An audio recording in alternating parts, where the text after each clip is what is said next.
se ha dicho estas últimas semanas sobre la famosa vacuna rusa? Quienes no se han pronunciado todavía, y no sin razón, son las autoridades de la Agencia Europea del Medicamento. ¿Qué hay de cierto, qué de jaleo y qué de pura propaganda en torno a esta vacuna? En este tercer episodio de A Ciencia Cierta sometemos a Sputnik V a examen. Sputnik V, así llamada en referencia al primer satélite terrestre que lanzó la Unión Soviética el 4 de octubre de 1957, es una vacuna desarrollada por el Instituto Gamaleya de Epidemiología y Microbiología y está financiada por el Fondo Soberano de Rusia. La vacuna es de tipo vector adenoviral y requiere 2 dosis. La primera de ellas utiliza el vector AD26 y la segunda AD5. Estos vectores llevan consigo la información necesaria para que nuestro organismo sintetice la proteína Spike del SARS-CoV-2 y así al mismo tiempo entrará en nuestro sistema inmune para producir una respuesta necesaria si tuviésemos una infección por el SARS-CoV-2. Estos vectores virales se han modificado de manera que no se multipliquen como lo haría un virus normal, es decir, los usamos meramente como vectores, no como multiplicadores. Todo correcto hasta aquí, pero solo hasta aquí, puesto que a partir de ahora empiezan las dudas. En primer lugar, es llamativo que los investigadores decidieran emplear AD5, el mismo vector, por cierto, que lleva la vacuna de CanSino. Este virus, en su forma multiplicativa, digamos en su forma mundo real, ha infectado a una gran parte de la humanidad. Luego, no es descartable que tengamos una respuesta inmune contra tal vector. Es por esta razón que otras compañías como AstraZeneca o Johnson & Johnson se han decantado por vectores infrecuentes o incluso que afectan a chimpancés en lugar de humanos, y así evitar que nuestro propio sistema inmune reduzca la efectividad de la vacuna.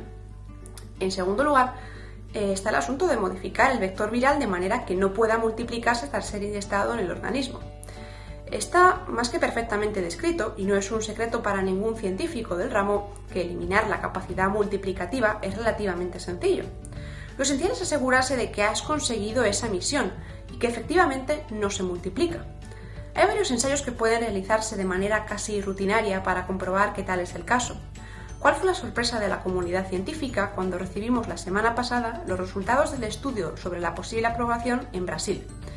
Todos y cada uno de los lotes de Sputnik V que contenían el vector AD5 tienen datos que indican que estos vectores todavía son capaces de multiplicarse. Escándalo mayúsculo. AD5 en su forma mundo real reproductiva provoca síntomas generalmente leves y a veces incluso inapreciables, pero para algunas personas puede suponer un problema muy grave. En otras palabras, lo más probable es que, de haberse inyectado, las consecuencias fueran menores, o como diría aquel famoso político, no mayores. Sin embargo, se trata de un riesgo absolutamente innecesario, propio de un proceso negligente de manufactura.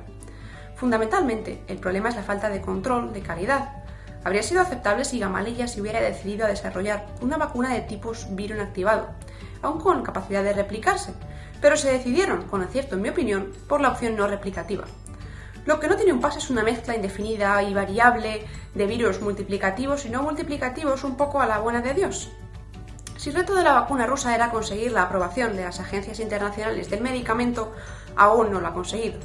Si lo que pretendía era generar división en la estrategia de vacunación de sus vecinos europeos, puede decirse que eso sí lo ha conseguido con éxito. En cualquier caso, lo más probable es que de aprobarse finalmente, el papel de la vacuna rusa en la vacunación total de la Unión Europea sea bastante menor. La razón es sencilla, y es que la fabricación de esta vacuna requiere de un proceso similar a la vacuna de AstraZeneca o de Johnson & Johnson, y en ambas compañías, expertas en el proceso de aprobación y manufactura, están teniendo retrasos muy significativos. No hay razón para pensar que será distinto para Sputnik V. De hecho, ya están demostrando retrasos en las entregas. Otra de las luces rojas que el propio gobierno ruso está desaprovechando, la oportunidad, según en sus propias palabras, de vacunar a la población con una vacuna barata, efectiva y fácil de fabricar. Y es que solo 19 millones de rusos de los más de 140 han recibido esta vacuna. Tampoco son propias de una vacuna desarrollada con la seriedad que se le exige a una gran compañía como Pfizer o AstraZeneca y, por tanto, al Instituto Gamaleya también. El desarrollador de la vacuna, el Fondo Soberano Ruso que financió el desarrollo, afirma en la cuenta de Twitter oficial que tienen datos de eficacia en el mundo real del 97,6% con un porcentaje de 3,8 millones de personas, un mundo real bastante pequeño. En general, una de las razones para la aprobación o el rechazo de la EMA fue la práctica ausencia de detalles del proceso de manufactura. Los datos de que proveyeron eran fases extremadamente tempranas.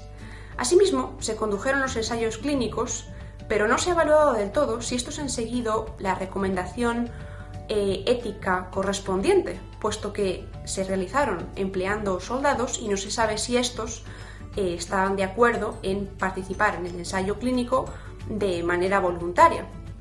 En definitiva, cuando claman las virtudes de la vacuna de Sputnik, no debe hacerse a costa de mentiras contra las llamadas vacunas occidentales como las de Pfizer.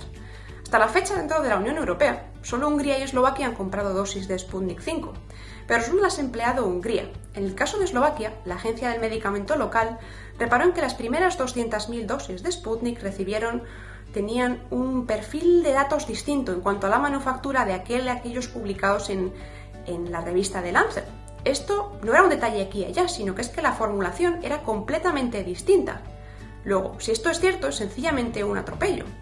No solo se trata de un amateurismo absoluto y peligroso por parte de Rusia, sino que pone en peligro uno de los principios fundamentales de la manufactura de vacunas u otros fármacos, a saber que la vacuna que le ponen a un señor en San Lorenzo del Escorial, en España, sea la misma, y cuando digo exactamente la misma, es exactamente la misma, a la que le ponen a una señora en Buenos Aires. Por supuesto, Eslovaquia frenó en seco la vacunación con Sputnik. Así las cosas, existen serias dudas de que el proceso de manufactura de Sputnik se esté conduciendo con el rigor que se exige a cualquier entidad o empresa u organismo público en tal afán.